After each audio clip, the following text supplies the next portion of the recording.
Hey guys! Alright guys, we're here today to do a Patreon request from this patron right here. Asked us to check out a band called Stormtide. The name of the song is Wrath of an Empire. Alright, I didn't check anything about this. I don't know jack squat about the band, about their sound, about what to expect, where they're from, what do they like to eat. I don't know anything. This is a Patreon request and that's all I know. And to be honest with you, that's All I need to know. exactly. I'm fine with that. Are you ready to discover a new band? Yeah. All right, let's do this.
Oh, that was totally blue balls.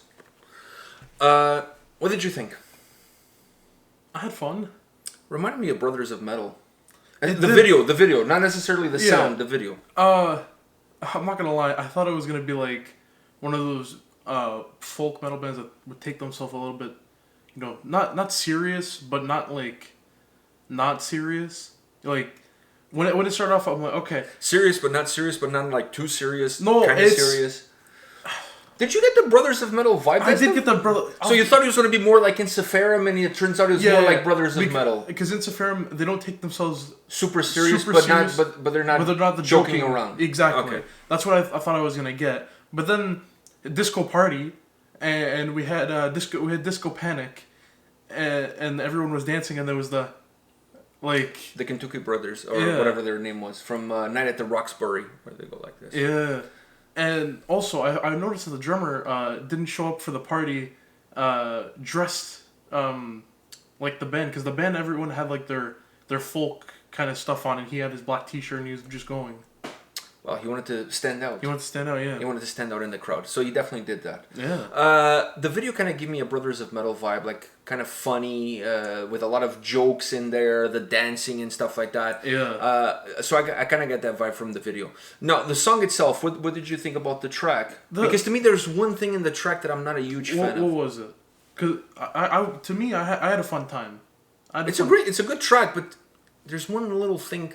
I know I'm being very anal lately in the videos with my criticism, but I don't know. You should have given me time to say Nathrak.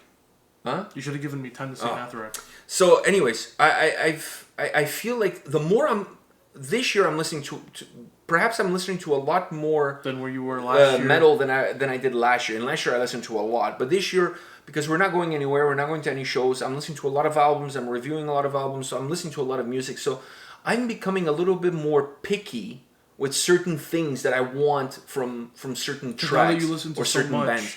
Yeah, because I listen now to so much, and I'm starting to become a little bit more. How can I picky? I guess that's the word. I'm starting to become a little bit more critical of certain things that I want. I enjoy the track. I like the song. It's very uplifting. It has a fun, jovial presence to it. I really enjoy the track, but to me the keyboards were a little bit overpowering at times. The keyboard melody sometimes overshadowed everything. Like all I could hear was the keyboards. The keyboards passed the vocalist, they passed the drums, they passed the guitar player, they passed everybody. They were there was a lot of it. I don't even mind. Okay, I don't even mind the quantity of it because it works about well. The volume, but the volume to me, the keyboards were just a little bit too high. Yeah. But I also taking away from that, I really did like the weird folky instrument they had in the chorus. Did you hear that? No, I didn't. I didn't. Ding ding ding ding. It had some Asian folkiness to it. That was the keyboard. Was it the keyboard? I don't think that was the keyboard. That's what I thought it was. I didn't think that was the keyboard. Because that wasn't that overpowering. No, I'm not talking about all the time. In certain areas, I do agree it was a little bit overpowering. But if I'm looking at it as a full song, because I don't do the album reviews with you, so I'm not as picky. But overall, the song, I had fun. No, I enjoy the track. I think it's a good song. It's a vibrant song. But in my opinion, the guitar comes.